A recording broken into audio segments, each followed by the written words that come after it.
Buenas noches, gracias a todos por venir a esta presentación, acompañar a Francisco Delgado en la presentación de su libro La cara oculta de la biografía.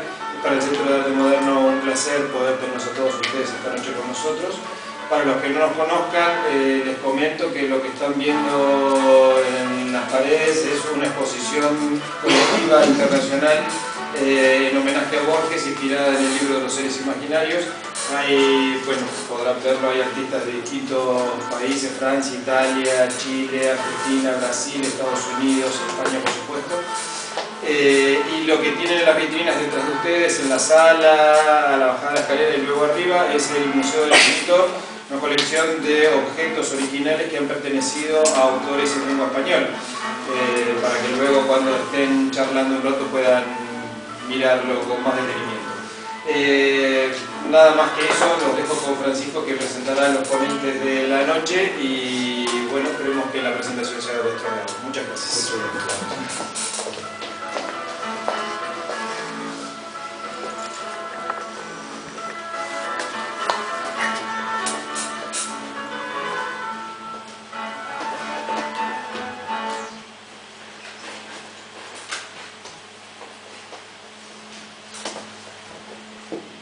Buenas noches, voy a presentar este libro, que los que no tengan ninguna información de él, empezaré diciendo que no es un libro sobre biografías, o sobre el tema de la biografía en general, sino es un libro de 3 biografías parciales, 3 aspectos de 3 biografías de 3 grandes compositores. Y bueno, pues Miguel Joaquín Calvo, que es un gran artista y un gran amigo, pues va a tomar la palabra ahora. Y después de que yo hable un poco del libro y de este tema de las biografías de cada uno de los relatos, de los 3 relatos, pues Irene nos va también a deleitar con su voz, leyendo unos pequeños fragmentos de cada uno de los 3 relatos. Esa va a ser un poco la presentación dedicada a estos 3 grandes compositores, y luego pues abrimos un poquito también unos minutos para hacer comentarios o preguntas de las que queráis hacer. Muy bien. Bueno, pues buenas tardes a todos y muchas gracias por estar aquí en la presentación de este libro, que ya lo hemos dicho todos, que sí no merece la pena que siga presentarlo, ya lo hemos presentado varias veces. La cara oculta de la biografía. Es un libro que, como ha dicho Francisco Delgado, se compone de 3 partes, cada uno dedicado a un compositor, un gran compositor, que todos conocéis, uno que acabamos de escuchar, uno de Joseph Haydn. Luego está, a continuación, la segunda parte del libro es dedicada a Beethoven, y la tercera a uno de nuestros más importantes músicos españoles, a Viana. Hay algo que he leído en la introducción, cuando se lee la introducción del libro, que merece la pena, es muy interesante. En la introducción hay algo que unifica a estas 3 biografías psicológicas, y es el hecho de que el escritor está tratando temas que habitualmente no se tratan en ninguna parte. Son aspectos que pasan desapercibidos, o porque no tienen interés, o porque, como dice él, a nadie le interesa, en algún caso, pasar por unos temas que no son agradables. En la primera parte, cuando habla de Haydn, el escritor Francisco Delgado, el escritor nos cuenta toda una vida de felicidad doméstica y extradoméstica, pero localizada en un entorno geográfico muy pequeño. Parece ser que este hombre tenía una vida muy aburrida, tenía una vida anodina, que nadie le interesaba, y sin embargo era un hombre completamente feliz. Era un hombre que había logrado el éxito sin buscarlo prácticamente. El caso en esa parte nos habla de este aspecto de la vida de Haydn. El caso de Beethoven nos cuenta los 10 últimos años de su vida, y lo hace por medio de de la demostración de conflictos que existían entre Beethoven, su cuñada. A la muerte del hermano de Beethoven surgen conflictos debido a qué hacer con su hijo, es decir, quién se iba a encargar de su educación. Y entonces, bueno, pues estos conflictos acaban en los tribunales y mediante una serie de escenas nos muestra cómo se va resolviendo, cómo incluso Beethoven muestra algunos síntomas de patología. Esto es un aspecto que a nadie le interesa hablar de Beethoven, pero la experiencia que tiene Francisco Delgado en su trabajo, pues probablemente le hace llegar a esa conclusión. La tercera parte, la dedicada a Arriaga, muestra los 4 últimos años de la vida de un genio truncado. Y debieron de ser unos años muy, muy difíciles, viviendo él solo en París y muriendo en enero de tuberculosis, muriendo solo, ¿no? Bien, estos aspectos en ninguna biografía se suele hablar, de ninguno de estos escritores.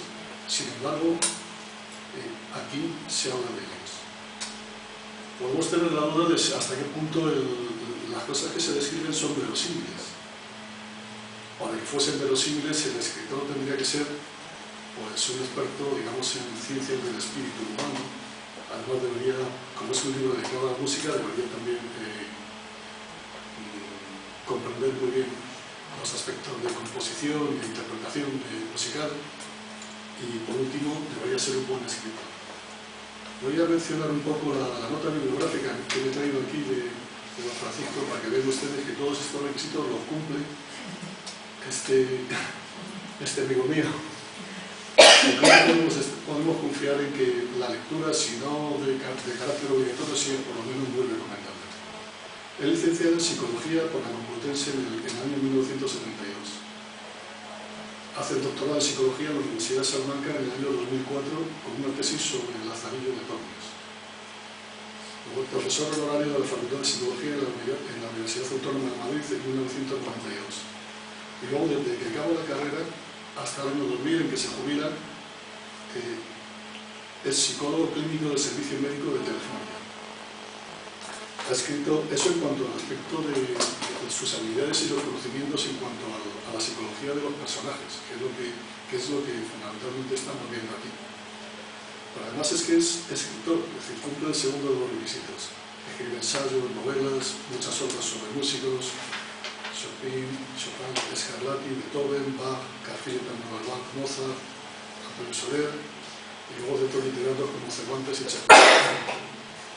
Ha sido finalista en premios, en los siguientes premios de novela, en la Diputación de Córdoba con una novela que se llama Un manuscrito encontrado en Esquivia. Es una biografía imaginaria de Cervantes.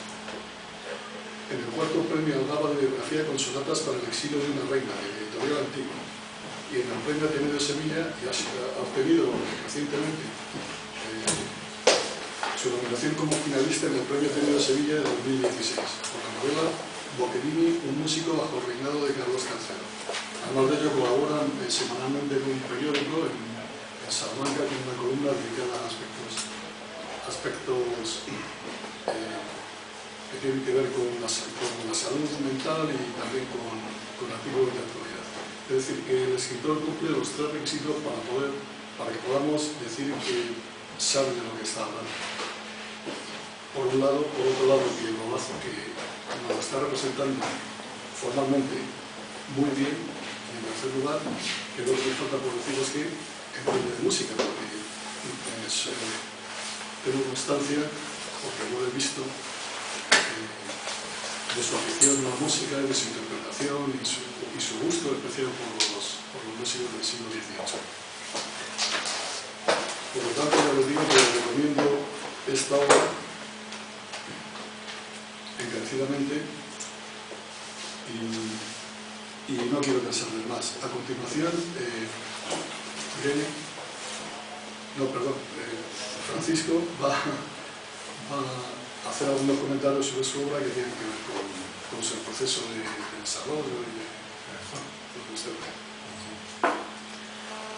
Bueno, Entonces, antes de empezar a hablar de mi libro propiamente, me gustaría hacer algunas reflexiones de carácter general sobre el tema de las biografías, puesto que son biografías el género en el que estamos, aunque peculiares, pero están dentro del género de biografías.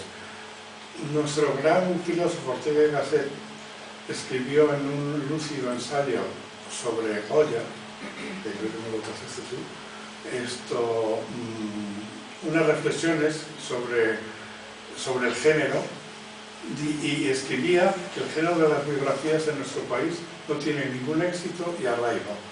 ¿Por qué? Se pregunta, ¿cuál es el motivo de por qué las biografías en España no tienen ningún éxito? Y él dice bastante radicalmente que al español en general no le interesa para nada la vida de su prójimo. Solamente le interesa si algún prisma de esta vida pues de alguna manera coincide con una parte de la vida, pero de él mismo, pero si no, no le interesa. Y es verdad que efectivamente en nuestro país pues hay en general pocos biógrafos, gente que escriba biografía, y pocos biografiados. Tenemos, como cualquier país, pues un montón de muchos personajes en todos los ámbitos de la cultura y de otras actividades, pues que quizás merecían la pena ser, seguro que merecían la pena ser biografiados. Este es un país que no se interesa por las biografías. Esto es lo que nos cuenta ya Ortega y Gasset en el 1930 y tantos. Yo creo que el estado de la cuestión sigue más o menos igual, aunque ahora de alguna manera están algo más de moda las biografías. El tema de la biografía, hacer una biografía es un asunto difícil, por dos motivos. Uno, porque implica un trabajo de documentación, pues obviamente, como en toda obra de creación, importante, en el sentido de documentarse de todos los documentos del sujeto que va a ser biografiado, y pues justamente para saber qué es lo que se ha hecho y qué es lo que se ha investigado de él, y no dar como nuevo algo que ya está investigado. Eso por una parte, y por otra, quizá más difícil todavía, del trabajo intenso de documentación, es la necesidad de que el escritor, el biógrafo en este caso, objetive de alguna manera al sujeto. Es decir, no se deje llevar ni por sus afectos, ni por sus filias, ni por sus fobias, ni por sus prejuicios. Todos los grandes hombres que nos interesan en todos los campos, pues tenemos prejuicios respecto a ellos, ¿no? Sobre todo cuando no sabemos casi nada excepto los prejuicios. Y el biógrafo tiene que desposeerse de esos prejuicios. Lo veremos muy claro en estos tres personajes, en estos tres grandes compositores, en Haydn, en Beethoven y en Arriaga, porque si uno se deja llevar por los prejuicios iniciales, pues difícilmente va a hacer una investigación válida. Voy a referirme, por poner un ejemplo de esta dificultad de hacer una biografía, a dos grandes escritores, sobre todo uno, en el que vemos que hay un fallo en su tarea, y me estoy refiriendo por una parte a Emil Ludig. Emil Ludig es un gran, digo gran sobre todo por el volumen de su obra, biógrafo del siglo XX, sobre todo casi todas sus obras están editadas en el siglo XX, de todos los grandes personajes. Uno de ellos es de Beethoven, por eso lo traigo aquí. Y también voy a poner un ejemplo de Stefan Zweig, el gran escritor que seguro que todos los que estamos en esta sala le admiramos y nos resulta en general fascinante su obra. Stefan Zweig fue, saben, muy amigo de Freud, desde muchos años antes de que muriera Freud, y fue conocedor de las primeras publicaciones de Freud. Entonces, Stevensville tiene una biografía sobre Balzac, que quizá la conozcan algunos. Si les interesa el tema, pues merece la pena, incluso a pesar de la crítica que aquí voy a hacer ahora, porque es una biografía muy trabajada. ¿Y qué es lo que pasa con esa biografía de Balzac, de Stevensville?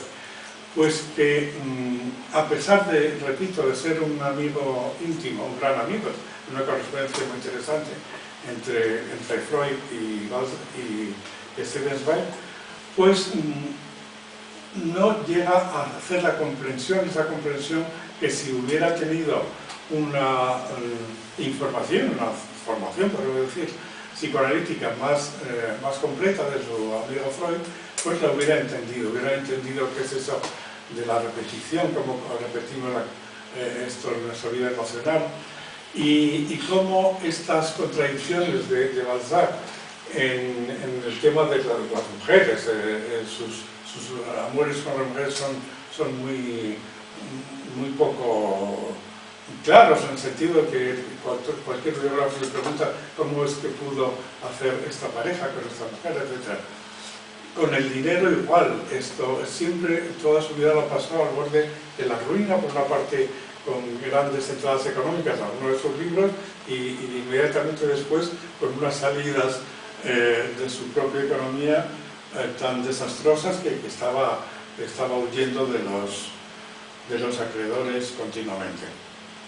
Zweig no termina de comprender cómo esto tiene que ver con la personalidad, sobre todo de su madre, una persona muy rígida y que realmente se mostró muy pobre en la generosidad que se suele tener con un hijo en su educación, en su respeto, como era el caso de Balzac, a su vocación de escritor, y también con un padre que tiene un papel muy ambiguo en general en toda su vida.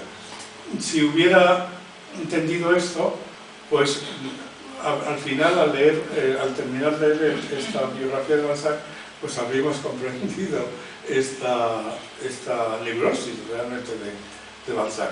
Pero Freud no la entendió justamente porque le faltaba todavía algunos instrumentos justamente de la teoría psicoanalítica.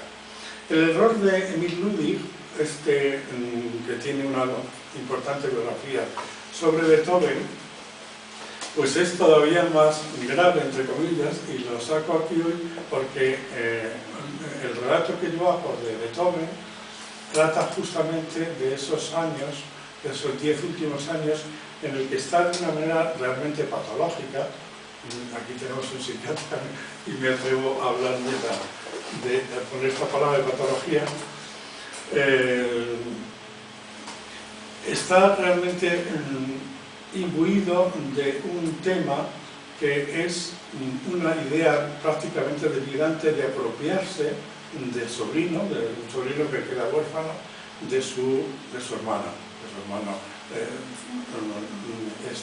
Beethoven tiene 2 hermanos, es el mayor de los hermanos, y de alguna manera se confiere el rol de padre, ¿no? de imagen paterna de ellos dos. Cuando muere Karl y deja huérfano a un sobrino,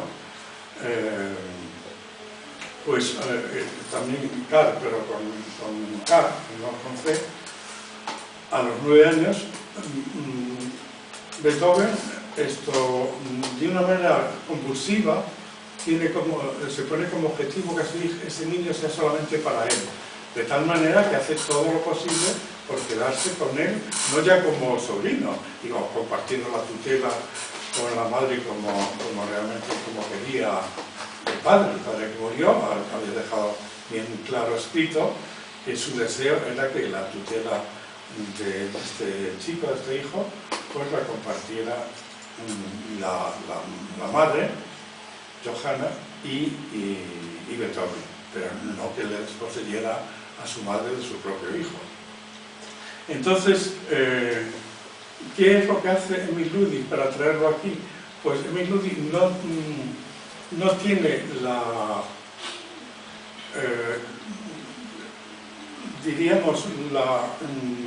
distancia necesaria con el biografiado, y de repente uno empieza a ver que en lugar del sobrino de Beethoven le llama el hijo. O sea, justamente ha cogido esta idea delirante de Beethoven, la ha hecho suya, y da por supuesto que hasta el final de esta novela sobre Beethoven, pues le llama el hijo de Beethoven. Claro, esto es un error mayúsculo en una vida, porque esto, si uno confunde lo que ocurrió, lo que era la realidad, con un delirio de este genio de Beethoven, pues no puede contar bien lo que ocurrió.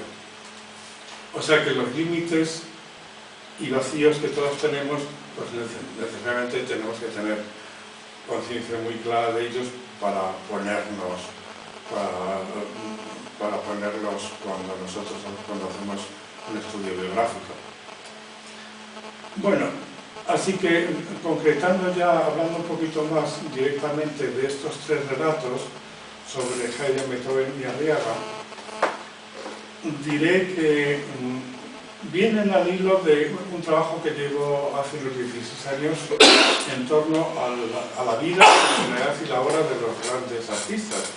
En mi experiencia en mis publicaciones predominan con mucho los compositores sobre otros artistas, pero bueno, también he echado miradas a algunos escritores, Cervantes, Chekhov, que me gustó muchísimo, y sobre todo compositores, porque la verdad es que me sigue fascinando desde el principio, no desde el principio que empecé a estudiar piano con un compositor amigo que está aquí también, sino incluso años antes, el lenguaje musical. El lenguaje musical, pues, dice algo, lo sabemos, que llega hasta el fondo de nosotros, sin que sepamos ponerlo en palabras, es decir, porque es previo a la palabra. Pero lo que dice, lo que dice emocionalmente, el mensaje emocional, es tan claro y llega tan dentro del que escucha, que estudia la obra del compositor, que desde luego no puede haber inseguridades en eso que uno siente que está ahí y que es tan difícil poner en palabras. Lo digo esto porque muchas veces he hecho biografías, relatos de compositores basado en esta impresión puramente emocional a partir del estudio de su obra musical. Y ya hablando más concretamente todavía de este libro, quiero comenzar respondiendo a la pregunta obvia de por qué meter juntos en un mismo libro a figuras tan distintas en sus vidas como Joseph Haydn, Beethoven y Juan Crisóstomo Arriaga. La respuesta es que además de ser tres compositores geniales en la música europea de la misma época, cuando estaba muriendo Haydn, estaba prácticamente naciendo Arriaga, y Beethoven está ahí también en esos años. Lo que une estos tres relatos, además de que son coetáneos europeos, es que además sobre todo lo que hablo es de la parte más oculta de sus vidas y que otros biógrafos pues han pasado por alto o total o parcialmente. La vida de Joseph Haydn está contemplada desde un punto de vista muy distinto al que nos lo han transmitido sus pocos biógrafos pasados y actuales. El prejuicio generalizado sobre la vida de Haydn ha sido a priori que era una vida muy aburrida, porque era la de un funcionario típico que apenas se movió efectivamente de Viena y del Palacio de Esterházy a 40 kilómetros de Viena, donde fue el músico contratado durante prácticamente 30 años por los príncipes de Esterházy, y entonces pues todos los biógrafos, los pocos que hay de Haydn, han repetido ese prejuicio de que bueno, realmente se hace una biografía de Haydn porque es un genio musical y tiene una obra impresionante, pero como sujeto humano hay muy poco que decir o que contar de él. Es el prejuicio, porque cuando uno empieza a investigar, bueno, primero que si ustedes empiezan a conocer la obra musical de Haydn, tan rica, tan variada, tan llena de afectos, de emociones, uno no puede por menos decir que ese prejuicio es absolutamente falso. O sea, alguien que tiene una vida interior tan rica y que tiene esa facilidad tan enorme de creación musical y tan genial, no puede ser un hombre aburrido, no es una persona aburrida. Y yo partí de ahí, de esa riqueza musical y de lo que me dice a mí como oyente o como estudioso de su obra, la personalidad de Haydn. El lenguaje musical, aunque no transmite contenidos cognitivos, transmite con gran precisión mensajes emocionales, impresiones que son intuiciones sobre el sujeto creador, sin pasar por esa capacidad de análisis. Mi relato de Haydn habla de todas aquellas facetas y etapas de su vida que fueron vividas con tanta pasión e intensidad que nos presentan a un sujeto rico en su vida emocional, en su vida artística y en su vida de relación, desde su infancia hasta el final de sus días. O sea, todo menos una vida aburrida. Del genial Beethoven existen numerosas y buenas biografías. Su compleja personalidad no ha pasado desapercibida para algunos biógrafos. Entre ellos siempre recomiendo para alguien que se interese por estudiar a fondo quién fue Beethoven, a Maynard Solomon, un profesor, un musicólogo canadiense que tiene esta biografía sobre Beethoven realmente completísima, también de Mozart y de Schubert, porque en él se unían, ahí sí que se unían tres grandes bases, la del musicólogo, la del historiador y la del psicoanalista. Entonces, pues, hasta ahora yo creo que nadie ha igualado la genialidad de su biografía sobre Beethoven, de Maynard Solomon. Y Maynard Solomon sí que estudia esa parte psicótica, loca de la genia y estos graves síntomas psicopatológicos que aparecen en este tema de su sobrino y de su cuñada. En torno a esta cuestión de este triángulo que surge ahí entre este niño huérfano de padre, su tío y su madre, gira mi relato contado desde las imaginarias voces de los tres protagonistas. El primer relato lo cuento desde el punto de vista de la cuñada, la madre del niño, Johanna.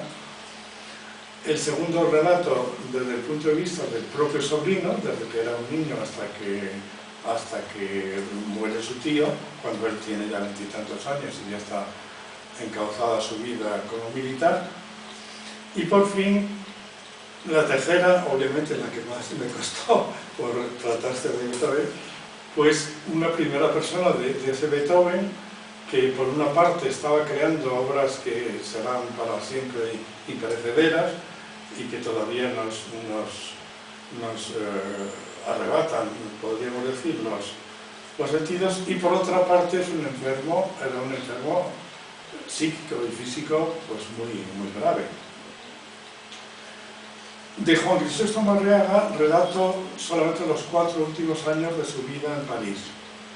En estos 4 últimos años tuvo buenos éxitos, los que pudo tener con 4 años y con una edad de 18, de 15, 16 hasta 19, no terminó de cumplir los 20. También sus soledades, el comienzo y la evolución de su tuberculosis, que también seguramente estaba incluida por su estado psíquico de esta soledad, de este desarraigo del País Vasco, y su prematura muerte que cercenó todas las expectativas que razonablemente había sobre su futuro artístico. Muy poca información se conserva sobre la vida de Arriaga. Toda la que hay la ha investigado, yo digo, Ramón Rodamilans, que es un gran autor que he conocido aquí en Madrid y que tiene un libro muy honesto y Maduro en busca de Arriaga, pero con nosotros también está hoy un descendiente de Arriaga que también ha trabajado muchísimo, Joaquín Pérez de Arriaga, y está aquí con nosotros y que también sabe muchísimas cosas. Esto, además de Ramón Rodamina, sobre la vida de Arriaga y sobre lo que pasó también después de la muerte de Arriaga. El hecho de una muerte tan prematura, tan lejos de su familia y de su País Vasco, y la orden dada por el padre de no abrir los dos baúles de Arriaga, el que se llevó de Bilbao a París y otro que tenía allí en París, los dos que retornaron desde París hicieron esta orden de no abrir estos dos baúles en 60 años, hicieron que se perdieran sus cartas, toda su correspondencia con su familia, con sus hermanos, con su padre y muchas de sus obras. Es una historia demasiado traumática y triste como para despertar el deseo de investigar sobre esos 4 últimos años del gran músico vasco. Comentábamos, Joaquín y yo, antes de empezar esta presentación, que realmente si no llega a ser por un artículo bien escrito que le rehabilitó, porque hasta ese artículo de Joseph Fetis, de su profesor en el Conservatorio Superior de Música de París, pues de repente es como si nadie supiera nada de Arriaga en todo el País Vasco. Y este artículo fue el comienzo de una verdadera rehabilitación y de comenzar los estudios que hay sobre su música, menos sobre su vida, pero sobre todo sobre su música. Así que estas caras ocultas de los tres son los que también se unen aquí para que aparezcan en un solo libro, estas biografías. Por eso la titulo de Cara Oculta. Sobre la estructura literaria utilizada en los 3 relatos, también les une el hecho de que están las 3 escritas desde una primera persona. Desde que empecé a trabajar en este tema hace 16 años, siempre todas mis biografías, excepto las primeras que fueron ensayos, están escritas desde una primera persona. ¿Por qué? Pues la verdad es que me facilita mucho la comprensión del sujeto el poner ese yo ahí, que es un doble juego, porque por una parte tiene que ser obviamente un ejercicio de sintonía con el biografiado y por otra parte no perder la distancia que se necesita objetiva para contar la vida de un sujeto. Así que ese yo pues, es el que utilizo continuamente. Ya adelanto a los que están aquí hoy que incluso cuando la cosa está difícil, como en el último estudio que he hecho sobre Boccherini, en el sentido de que se sabe muy poco de la vida de Boccherini en la etapa en la que él es contratado por el infante don Luis Antonio de Borbón, y se sabe mucho de don Luis Antonio de Borbón, entonces pongo el yo en don Luis Antonio de Borbón, que cuenta la vida de su músico y criado Boccherini durante 15 años, hasta 1785, que muere en la Arena de San Pedro. Y la segunda parte, que ya se sabe más cosas, porque Boccherini vuelve a Madrid y está en Madrid pues hasta su muerte, pues se saben muchas más cosas que le ocurrieron, y ya pongo ese yo en Boccherini.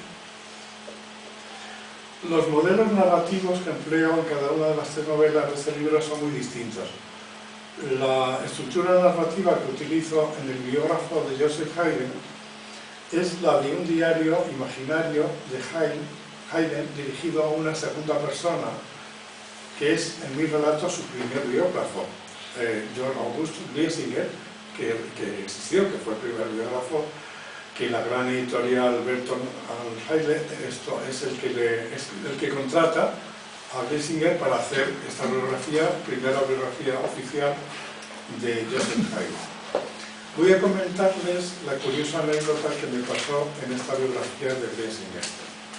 Cuando yo acababa de tomar la decisión de hacer este trabajo, o hacer una biografía, un relato sobre Haydn, Se acababa de publicar en castellano por primera vez la biografía de Haydn de Griesinger, de este primer compositor, cuya primera publicación es de 1810 en Viena, es decir, hace exactamente 200 años. Fue la única biografía en castellano que encontré y salía con 200 años de retraso, y eso que Haydn siempre ha gozado de gran éxito en el público español, sobre todo desde que una cofradía gaditana, lo conocerán muchos, le encargó una obra para el Viernes Santo, y Haydn compuso las 7 palabras de Cristo en la cruz, que es una maravilla de las maravillas de obra religiosa, de las pocas obras religiosas que tiene Haydn, pero que ahí tiene varias versiones, como cuarteto, hay una adaptación para piano, para orquesta y coro, así que de cualquiera de las maneras pues les invito desde luego a conocerla y escucharla. Obviamente el concepto de biografía ha cambiado significativamente en estos 2 siglos. Los apuntes biográficos, que así le llamaba Griesinger a esta primera biografía que hizo, se reducían exclusivamente a las partes brillantes de su vida, es decir, sobre todo a los 2 años gloriosos que pasó en Inglaterra, donde Haydn fue realmente elevado a los altares artísticos, casi desplazando a Händel, que era el gran compositor por antonomasia ligado a Inglaterra, y Griesinger no le interesaba para nada todas las partes no brillantes o escandalosas o no correctas, diríamos ahora, de la vida de Haydn, que eran muchas desde esa perspectiva. Así que la biografía que escribe Griesinger es a través de entrevistas que tiene, entrevistas semanales con el ya un anciano Joseph Haydn. Él toma notas cuando va los martes a la casa de Haydn y después pues, publica esta biografía que, repito, pues está llena de pequeñas anécdotas simpáticas, pero sobre todo de los grandes éxitos, muchísimos y enormes, que tiene la vida de Haydn. Entonces, yo me imaginé enseguida a este anciano Haydn siendo semanalmente entrevistado por Griesinger y sintiéndose constreñido y obligado a hablar exclusivamente de sus éxitos, de su popularidad, de su gloria, y revelándose a que se escribiera esa crónica tan parcial sobre su vida, lo que llamaríamos ahora algo así como por sociedad, ¿no? O algo, ese discurso exclusivamente para el lucimiento. Y como veremos en la pequeña lectura que haremos después de un capítulo de la vida, de esta vida de Haydn, pues lo que él quería expresar, de lo que quería hablar, no tenía mucho que ver con lo que había vivido como uno de los compositores de más éxito y gloria de toda Europa. El modelo narrativo utilizado en el relato La locura de Beethoven es, como apunté antes, estos 3 puntos de vista sobre unos mismos hechos. Toda la larga serie de sufrimientos familiares y todos los juicios, porque son un montón de juicios que persiguen siempre el que Beethoven se quede exclusivamente con la tutoría de su sobrino. Esto hace sufrir, sobre todo a la madre, obviamente, al hijo, y también a Beethoven, porque algunos de estos juicios los pierde y él tiene que recurrir a sus amigos aristócratas para influir un poco en el veredicto. El primer relato, digo, lo escribe desde el punto de vista de la madre, y en él describe su angustia y su rabia, sobre todo contra ese cuñado que quiere desposeerle de su hijo, que la calumnia continuamente, le llama puta y le dice que quiso que su hermano muriera, en fin, una serie de cosas absolutamente más del lado de la locura que del lado de la normalidad. Y ahí, Johanna expresa todos los 10 años conflictivos interesantes, porque las cosas no se quedan estabilizadas, sino después hay una evolución, una cierta evolución felizmente positiva para los tres. El segundo relato es el de Karl, el del hijo. En él da cuenta de la evolución de sus sentimientos de confusión, de rabia, de rechazo, de piedad que tiene sobre su tío, frente a ese tío que no respetaba a su madre y que él le trataba con una excesiva ambivalencia, con un supuesto amor demasiado agobiante, por lo que decía Karl, y también a la vez con mucho rechazo, no queriendo saber nada de él, castigándole gratuitamente, etc.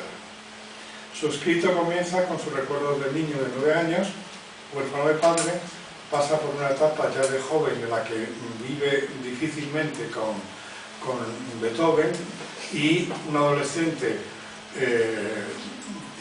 que vive con un padre con un tío que figura tan difícil, pues termina planteándose la cuestión que muchos suicidas se plantean: o le mato o me mato.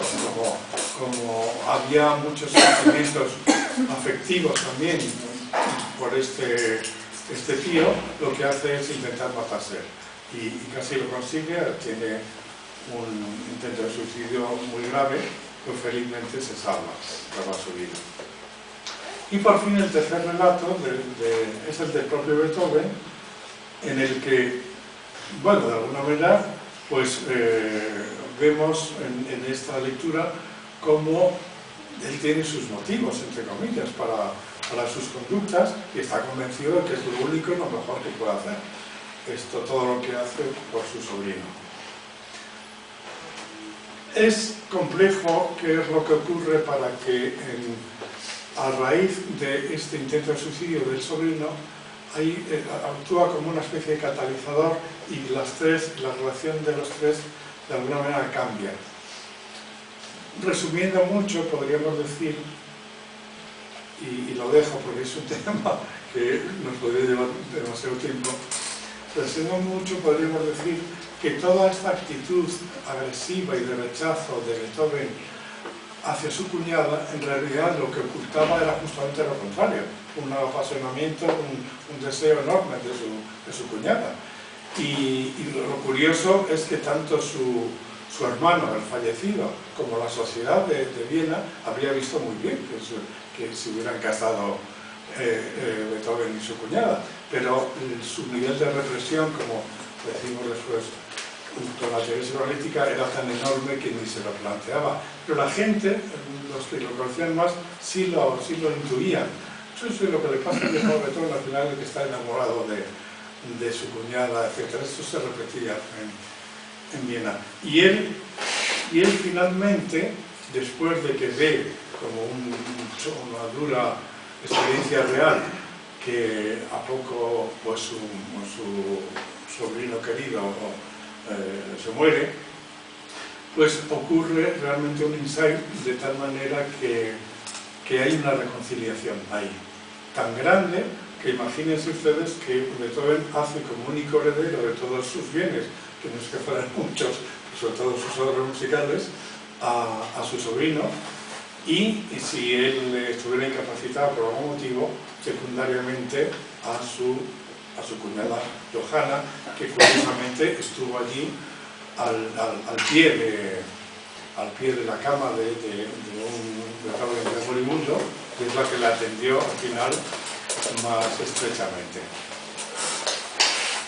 Finalmente, ya para terminar, la novela Raúl de Arriaga está escrito desde este modelo más clásico de un diario de un adolescente, ¿verdad?, que empieza a escribir cuando su padre, la familia, toma la decisión de que vaya a París a estudiar, y sale con estos carruajes del 18 desde Bilbao, camino de París, y En este diario confidencial pues da cuenta pues, de eso, de todos sus éxitos, sus soledades, de los síntomas que empiezan a aparecer de lo que luego sería claramente una tuberculosis.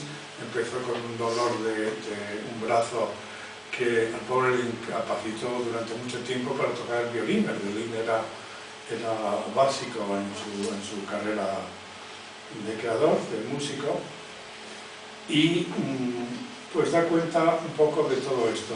Pero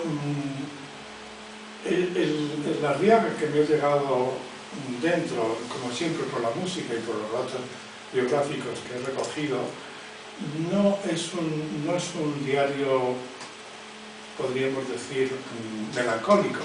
Hay aspectos, está habitado por muchas tristezas y dolores, pero el sentimiento de alegría del creador y el de la esperanza en el futuro, que le posibilitaba su fe religiosa, era muy religioso él y su familia, y la música además, es la música como conocemos muy bien en psicoanálisis, sobre todo después de la autorización de un psicoanalista inglés, Winnicott, que Néstor Sherman conoce muy bien, pues la música fue el objeto transicional o transaccional por antonomasia en este joven Arriaga que le resultaba difícil adaptarse a la vida bastante solitaria de París y alejado por una familia que sobre todo tenía muchos males entendidos con su padre. Su padre fue una personalidad muy compleja y posiblemente no facilitó el que el joven Arriaga estuviera tranquilo consigo mismo. Su breve vida y las características de su personalidad nos hacen recordar aquellas palabras del gran Mozart sobre sí mismo. Dijo Mozart una vez: mi vida ha transcurrido entre el miedo y la esperanza. Y nos emociona saber que ya en los años de Bilbao a Arriaga se le nombraba por sus excepcionales dotes musicales como el Mozart español. Dejo aquí esta presentación y esta parte teórica y les invito a escuchar, a leer estos 3 fragmentos cortos, el de Haydn un poco más largo, pues un poco para que vean el estilo y el enfoque, ¿no? El punto de vista desde el que están escritos. Y vamos a empezar por un capítulo que relata la infancia de Haydn, esa de la que su biógrafo oficial no quería saber nada, porque eso eran cosas que en el siglo XVIII de ellas ni se hablaban ni se escribían, todo lo que fuera sufrimiento, miseria o cosas que había que sufrir, pues no, eso no se relataba. Así que vamos a empezar por este pequeño relato de la infancia de Joseph Haydn.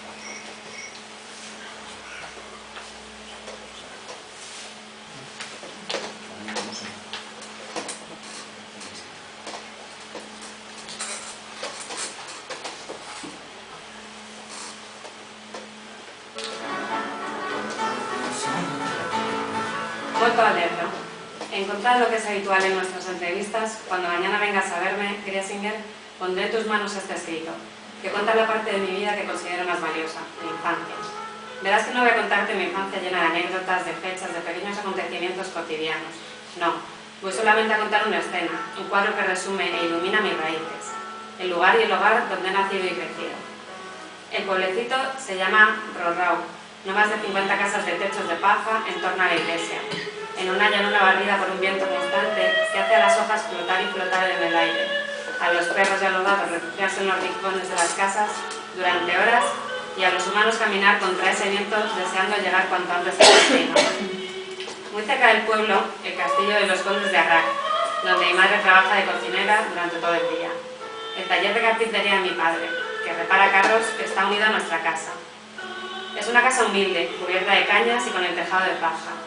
Tiene dos grandes portones de madera, el de entrada a la vivienda y el que da a la cuadra donde está el mulo, el carro y un gallinero que visito cada mañana.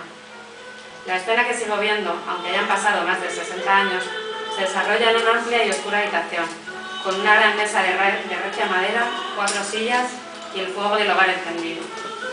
Un candelabro con 2 velas ilumina la estancia. Está anocheciendo y se oye el viento y el crujido de los troncos en el hogar. De vez en cuando también los aullidos de algún lobo. Hay una cuna de madera a la derecha de la chimenea, donde Micael, el recién nacido, duerme o gimotea suavemente. Mis padres están sentados en 2 sillas bajas de paja, cerca del fuego, y mi padre tiene en sus manos el arpa que trajo del único largo viaje que hizo antes de casarse. Mis padres están cantando. Mi padre acompaña las 2 voces con acordes en el arpa. Al principio, todos los días cantan canciones religiosas. Luego las palabras Ave María, Agnus Dei, Angelinguam, Dona Nobis. Y después canta canciones populares, de bodas de pastores, de campos llenos de flores, donde los campesinos bailan, de un carpintero que está haciendo la jaula de un pájaro. Las 2 voces que escucho me dejan embelesado, hechizado. Deseo que no terminen nunca de cantar y pienso que estamos todos en el cielo. Que el cielo es esa habitación donde estamos los 4 ya anochecido. No puedo contenerme. Cojo 2 palos de la pila de leña cercana a la única ventana de la estancia y juego a tocar el violín. Sigo el ritmo de las canciones y, como algunas ya me las sé de memoria, canto con ellos. Me sonríen, satisfechos de oír mi voz aguda de niño unida a las suyas más graves. Cuando el viento se calma, un silencio infinito nos envuelve. El silencio de toda la llanura magiar, y pienso que ese silencio es tan necesario que sin él no podríamos cantar. Después nos sentamos a la mesa, rezamos, madre nos sirve una patata recién hervida y algunos días un trozo de queso y pan. Nos quedamos sentados mirando el fuego y cuando los ojos se nos van cerrando de sueño, nos vamos levantando para irnos a dormir. En la cama, metido debajo de la única manta, me siento feliz. Y más el silencio roto por el relincho del muro, por algún búho o por el crujido del papel y de la pluma de escribir de mi padre, que permanece sentado en la mesa haciendo algún informe del pueblo, que deberá presentar al intendente, pues él es el alcalde de Rorrao. Ese era mi paraíso. Allí nació la música inyectada en mis venas de niño. Poco tiempo después, aprendí para siempre que los paraísos duran poco. Una tarde lluviosa de noviembre, en el momento en el que, como todas las tardes, mis padres se iban a sentar al lado del fuego, después de haber estado trabajando desde el amanecer, oímos que llamaban al portón. Sorprendido, mi padre se apresura a abrir. Un hombre alto, vestido con sombrero y capa, aparece como un fantasma. Cuando da un paso más y su cara es iluminada por las velas, mi padre reconoce al marido de su prima Rosina Sigfrank, Joan Macias Frank. Se abrazan, saluda a mi madre, me besa y se sienta con nosotros a contarnos el motivo de su visita. Frank es el maestro de la escuela de Heimburg. Tiene más de 80 niños como alumnos y además dirige el coro de la iglesia de Santiago y San Felipe. Heimburg es una ciudad próspera, en la que Rorrao tiene que mirarse para crecer. Después de un largo rato de conversación con el primo, mis padres comienzan a cantar como cada tarde. Están alegres con la visita inesperada de Frank. Yo también prendo los gallos alegres. Les acompaño en algunas canciones y toco el violín, con los 2 palos, como siempre. Al terminar, nuestro pariente exclama: «Pero este niño tiene una magnífica voz, y qué bien lleva el ritmo de las canciones». Mis padres sonríen satisfechos, y a continuación, después de unos momentos de reflexión, el primo vuelve a hablar. «¿Qué os parece si me llevo al pequeño Seppert conmigo a Heimburg? En mi escuela podría estudiar mejor que aquí, y podría cantar en mi coro y aprender música». Yo no entiendo la propuesta. Mis padres se miran en silencio entre ellos. Mi madre se mira su vientre abultado embarazada. Después de un largo silencio, mi padre le pregunta al visitante: «¿Cuánto nos costaría eso?». Hablan de florines, de ropa y de alimentos. «Vámonos a dormir y mañana te damos una respuesta antes de que te vayas», le dice mi padre a su primo. Por la noche, en la cama, no puedo dormir. Me muevo inquieto, no pienso en nada, pues no entiendo qué es eso de irme a Heimburg. Un viaje, unos días como el viaje que cuenta el padre que hizo. ¿Para qué? ¿Aprender a escribir y a cantar? Ya aprendo en Rorrao. Mi inquietud sigue aumentando y de repente me caigo de la cama. Mi padre acude corriendo con el candelabro y ve mis ojos llenos de lágrimas. «Seppert», me dice cogiéndome en brazos, con el primo estarás mejor que aquí. Él sabe mucho y tiene violines, trompetas y tambores de verdad». «¿Pero volveré pronto?», le pregunta asustada a mi padre. «Claro que volverás», me responde mirando a otra parte. Nunca más volví. Dios nuestro Señor me desterró del paraíso y solo la música que he compuesto durante toda mi vida me ha curado la herida que se abrió por el desgarro de dejar mi hogar. Gracias. Ahora vamos a seguir con un pequeño fragmento, un buen cambio. Quiero decir que nada que ver con un fragmento de este Beethoven de unos 50 años, que está aquí inmerso en este conflicto con su sobrino y sobre todo con su cuñada. Lo único a explicar, que para entender este párrafo, que una de las cosas de las más agradables que Beethoven, de la manera que Beethoven llamaba a su cuñada Johanna, era la reina de la noche, pero la reina de la noche, todos los que conocéis esa maravillosa ópera de la flauta mágica, pues es una mujer terrible, pero a la vez llena de capacidades y de cualidades, así que no era nada excesivamente negativo. Leo este párrafo. Necesito reposo más que el comer después de toda la tormenta que aún no ha finalizado con la reina de la noche, que ha triunfado en su lucha por arrebatarme a Karl. La muy sinvergüenza no dudó en llevarme de nuevo a los tribunales, acusarme de que doy una mala educación religiosa a su hijo y de que el desorden reina en mi casa a causa de mi sordera y de mi mal carácter. El Tribunal de la Nobleza pasó el caso al Tribunal Civil de Viena, pues no aporté pruebas sobre mi origen noble, como si la nobleza no naciera en el corazón y en la cabeza, como les dije, y no en un papel que pasa de padres a hijos. Ahora mi cuñada se cree que ha ganado la partida para siempre, todavía no me conoce. No sabe que en cuanto vuelva a Viena pondré otro recurso contra esa sentencia y pediré al archiduque que me ayude a recuperar la tutoría de Karl. El tribunal me ha obligado a ingresar a Karl en el Instituto Brocklinger. Conozco bien a este pedagogo y conozco su colegio. Es un buen colegio para Karl y su internamiento me descarga de tantas responsabilidades como exige su buena educación. Su madre también acepta que el chico esté interno en un buen colegio, pues al menos por el momento todos contentos. ¿De dónde se saca esta malvada mujer que yo la odio y le deseo todos los males? ¿Por qué no se da cuenta de que todo lo que hago es para crear un futuro digno a mi hijo? Sí, mi hijo es, pues así lo siento. No estoy loco, como dice la ignorante, por decir que Karl es mi hijo. Ya sé que ella es desgraciadamente su madre, pero su padre, una vez fallecido, el padre biológico, soy yo. Pues el padre es el que educa a un niño, no el que le engendró y luego se desentendió de él, como hizo mi padre conmigo. Ese no fue un padre, fue un falso padre. Cuando la reina de la noche sacó en el juicio su acusación de que mis ideas religiosas y su influencia en Karl eran muy raras, le respondí cuando llegó mi turno que qué ideas raras tendría un músico que estaba terminando de componer una misa que iba a ser la admiración de todos los fieles católicos y no católicos. Como lo dije enfadado, pues aún siento el cansancio por toda la energía que he empleado en esta colosal misa, uno de los jueces, mirándome, me hizo un gesto afirmativo con la cabeza de admiración. Tengo ganas ya de dejar de ocuparme de esta misa y su estreno, pues necesito pasar a algo muy distinto. Necesito volver a mi vieja idea de una sinfonía alemana con coros.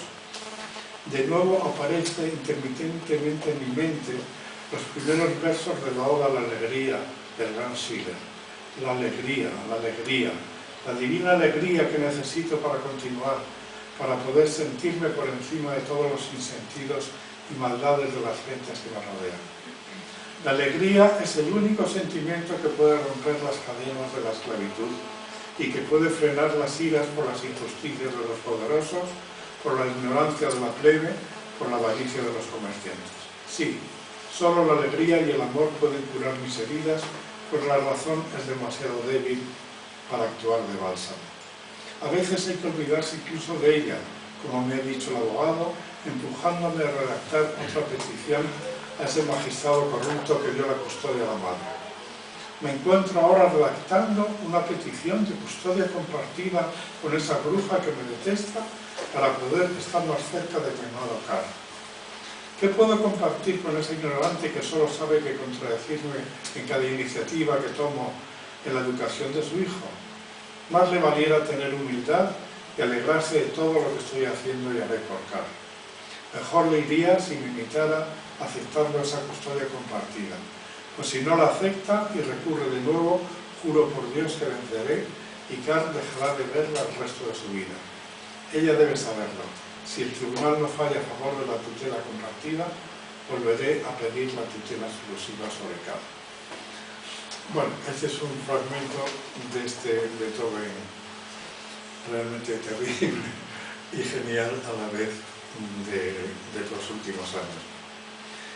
Y por fin, para terminar este acto de presentación, vamos a escuchar un párrafo final de este imaginario diario de Arriaga.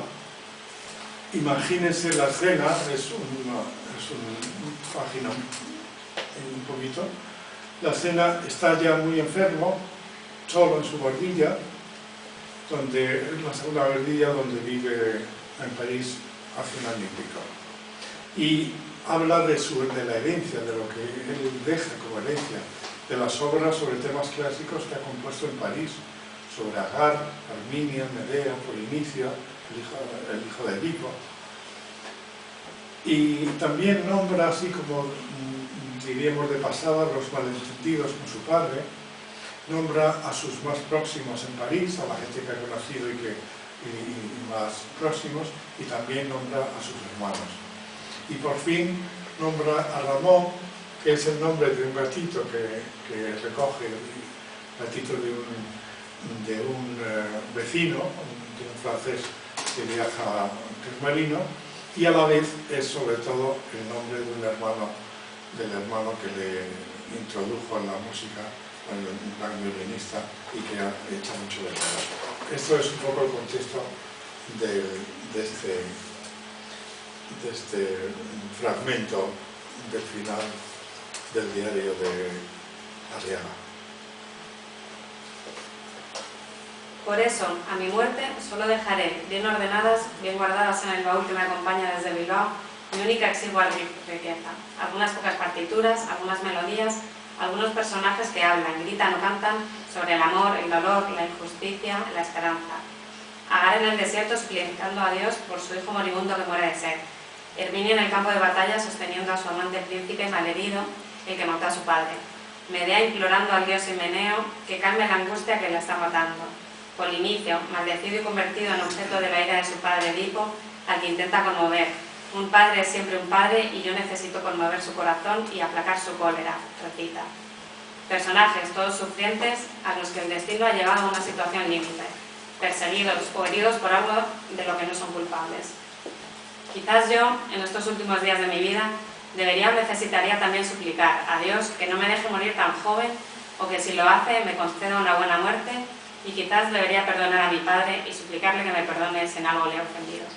Pues no deseo morir en guerra, sino en la paz del perdón, la paz que permite escuchar los sonidos de la tierra, los sonidos de la voz humana y los sonidos que nos llegan desde el firmamento, nuestro lugar de destino y quizás nuestro origen. Sigue cayendo la nieve sobre París. Un silencio y una blancura infinita rodean mi pobre habitación. El Sena, los bosques, los campos, los palacios, todo es blanco. Quizá esté nevando en toda Francia y también en mi País Vasco.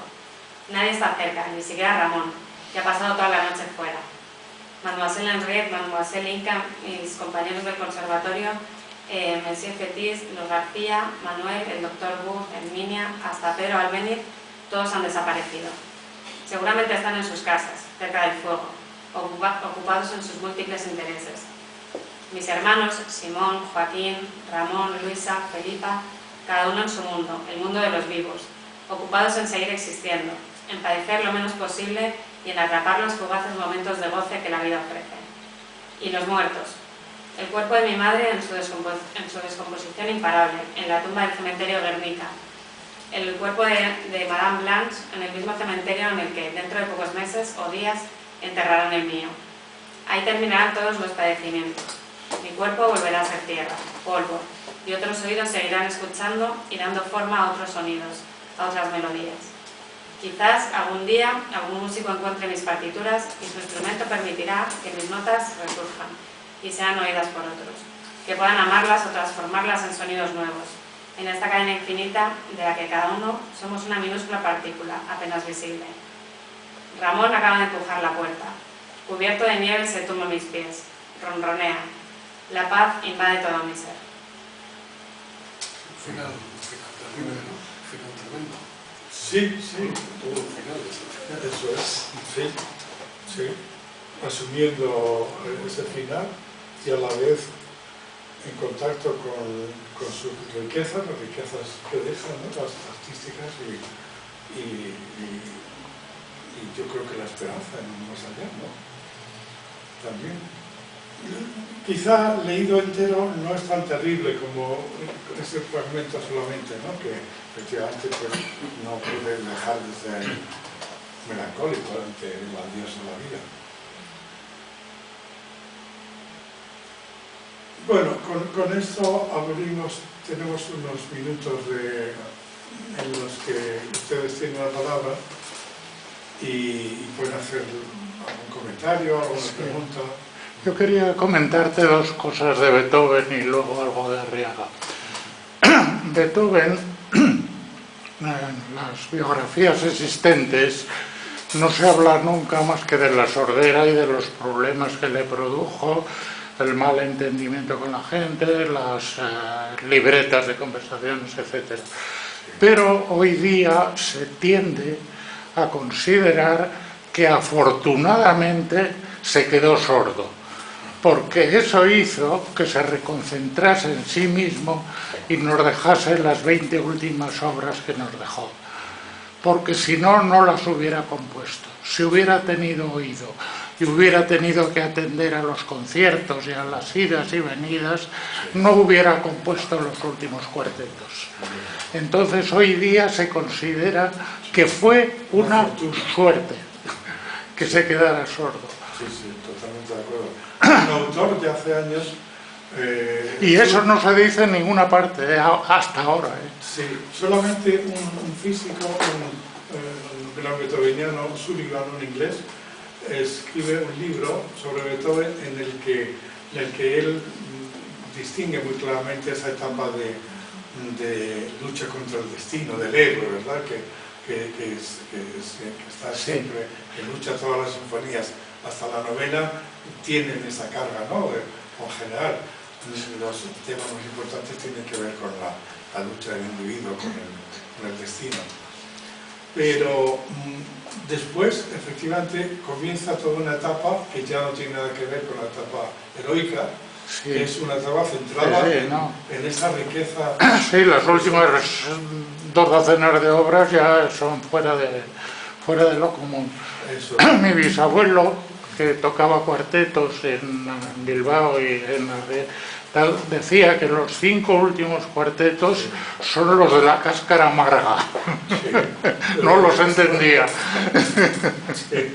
Sin embargo, son los que, bueno, que hay músicos, esto que me gustaría que tomara la palabra, que tienen una proyección musical esto más impresionante, ¿no? Porque no da cuenta solamente del conflicto del hombre en esta tierra, sino de dimensiones de conciencia que de alguna manera Beethoven inconscientemente está ahí explorando y dándonos acceso a estos niveles de conciencia. Lo otro detalle que has leído y has comentado es lo de la novena y el último tiempo sobre la Oda de Schiller. Schiller, cuando escribió la obra, fue a finales del siglo XVIII, en 1790 y tantos. Schiller era un joven revolucionario y la Oda estaba escrita para la libertad, Freiheit, era el sentido. Y entonces, todo porque decía Freiheit, dice hermandad, dice que hay que tener hermandad e igualdad en las otras estrofas. Entonces, cuando Schiller quiso publicar la Oda, el censor del Imperio Austrohúngaro le dijo: no vas por buen camino pidiendo libertad. Y le enseñó la cabeza de María Antonieta encima de la mesa. Y libertad no se puede publicar. Y entonces llegaron al acuerdo o a la conclusión de que había que sustituir Freiheit por Freude, alegría. Entonces, la Oda, poniendo alegría, carece de sentido. No tiene sentido pedir alegría, que no existe una diosa de la alegría, no existe eso. Y además pide igualdad y pide fraternidad. Bueno, muchas gracias, Joaquín, porque tenemos aquí con nosotros un experto en Beethoven. Bueno, pero un momento, déjame terminar un momentito. Sí. Y entonces, si tú en la misma párrafo que has leído, en vez de alegría pones libertad, bueno, que Beethoven escribió obras por la libertad es obvio. Por ejemplo, con un eufemismo, el mejor himno a la libertad que existe es el que cantan los prisioneros saliendo de la celda. Pero eso es un eufemismo, está pidiendo nuestra libertad, no la de los prisioneros. Entonces, cuando lees o cantas la Oda o la novena con libertad, adquiere otro sentido. Y por ejemplo, en Berlín, Bernstein, después de la caída del muro de Berlín, en la novena que se tocó allí, que se interpretó allí, hizo que se cantase Freiheit. De acuerdo. Gracias, porque da la casualidad que en el público aquí hay dos personas muy expertas en Beethoven y además en esta época y en esta obra. Habéis empezado... Ya solamente añadir una cosa, ya que he hablado de la Oda, la alegría, esa obra ya la conocía Beethoven con 22 años. Sí. Escribe a la hermana de Schiller, a Charlotte, pidiendo que le interesa mucho esa obra, y ya toma apuntes con 22 años, la Oda a la alegría.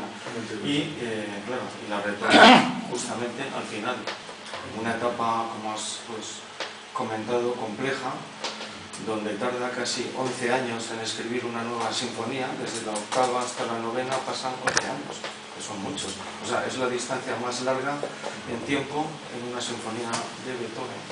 Eso es para remarcar, ¿no? O sea, que fueron años efectivamente difíciles, pero muy productivos, porque están las sonatas para piano,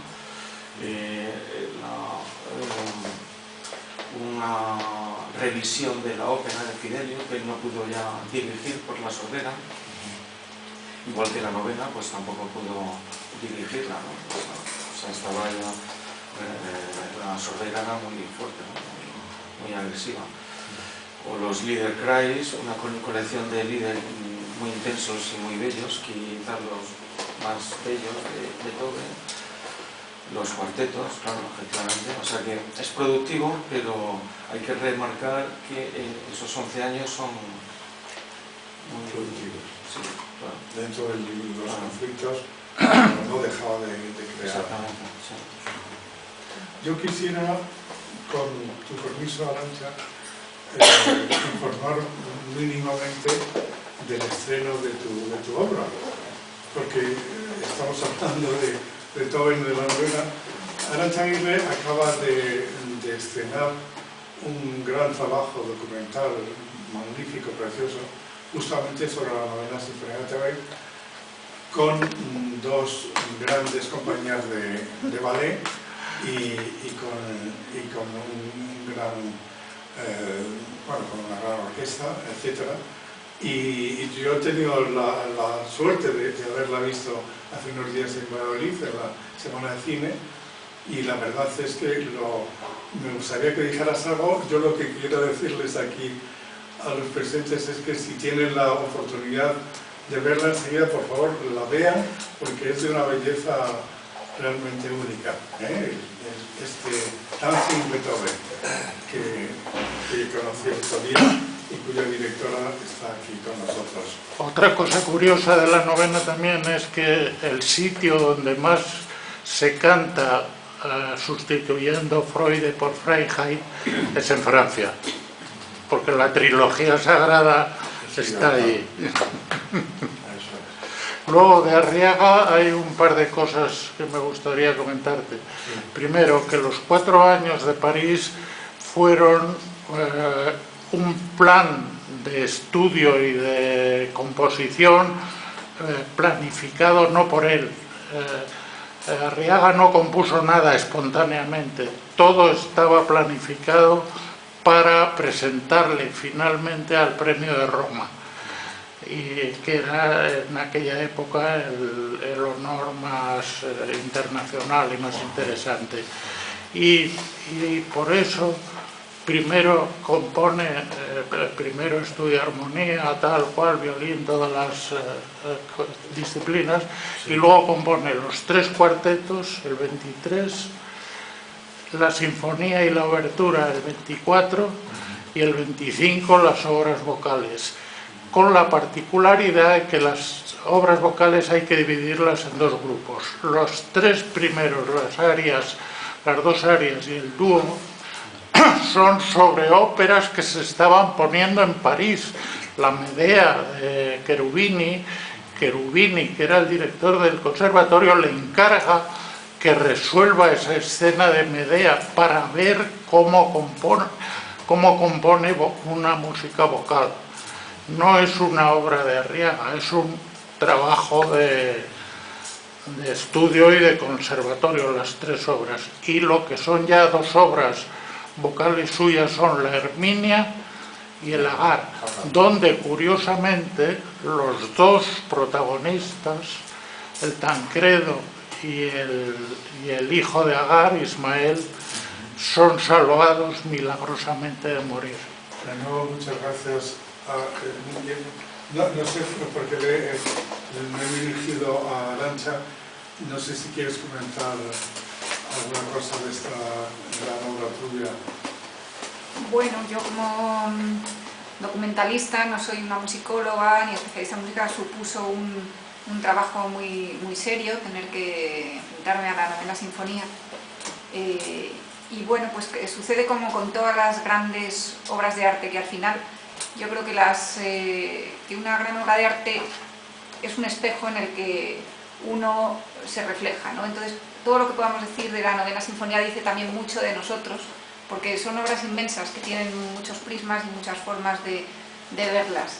Y por eso, pues a lo largo de los siglos, pues hay enfrentamientos a la novena sinfonía tan curiosos como el de Stanley Kubrick en La Naranja Mecánica, o como el hecho que ha mencionado usted de cuando cae el muro de Berlín y entonces toca la novena sinfonía allí, creo que era, no sé si era Barenboim o quién era el director. Bernstein. Era Bernstein.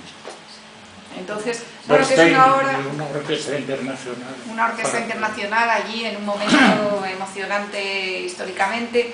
Entonces, bueno, que es una obra que aglutina pues muchas emociones y que nos refleja periódicamente a nosotros, ¿no? Que tiene esa virtud que es la virtud de las grandes obras. Sí, pero pasa eso que desde el mismo momento que se publicó la obra, ya en Alemania existía el rumor o la especie de que era Freiheit la palabra. Sí, lo he leído, sí, que es muy interesante. Esto efectivamente es así. Y lo que pasa es que luego... Lo que pasa es que no hay ni un solo documento que lo demuestre. Ya.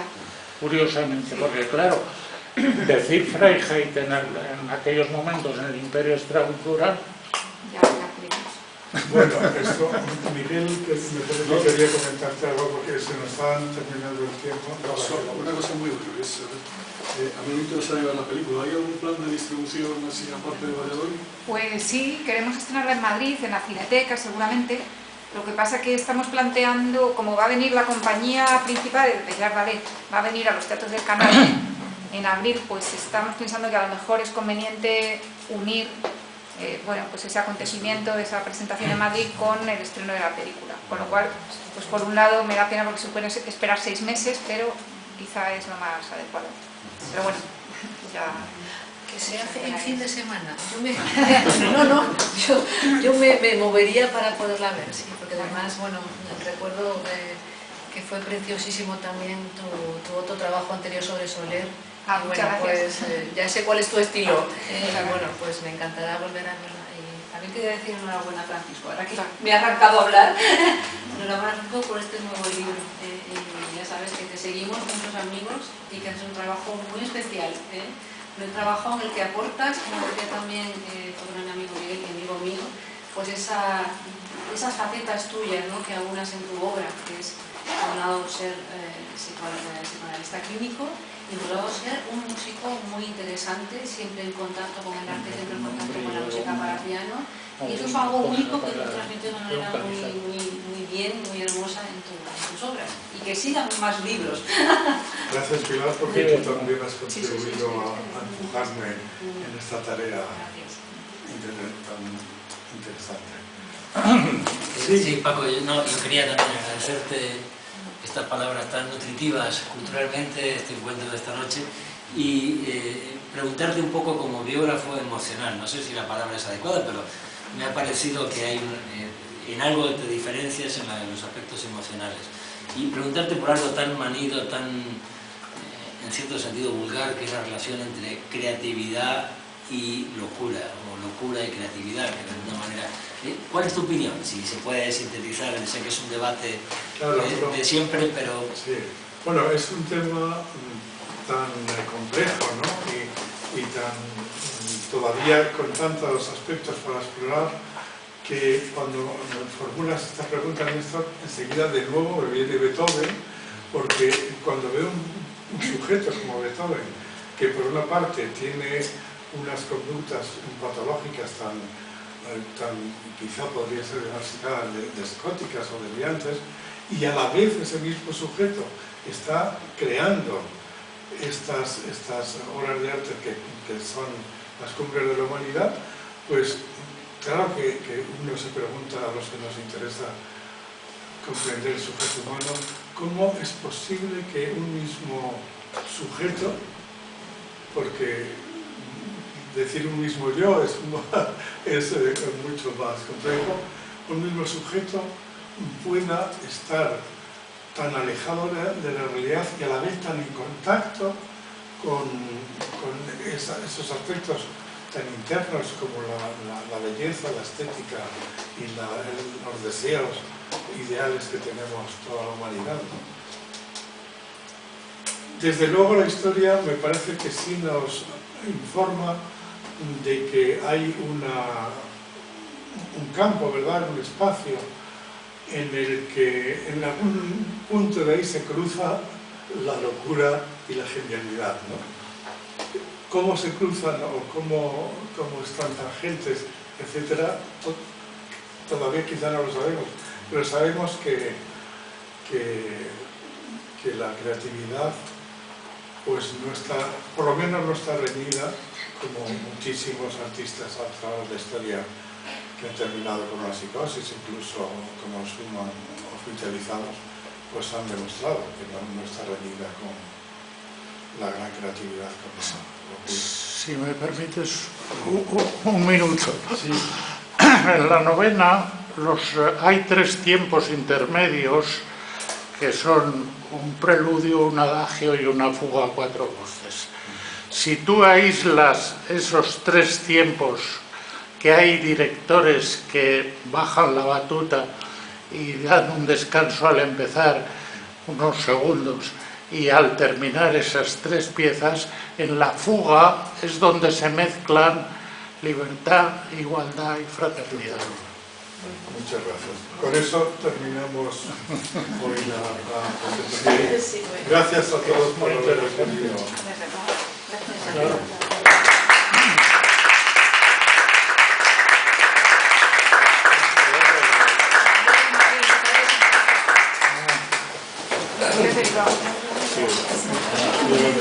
Sí, si alguien presenta un libro...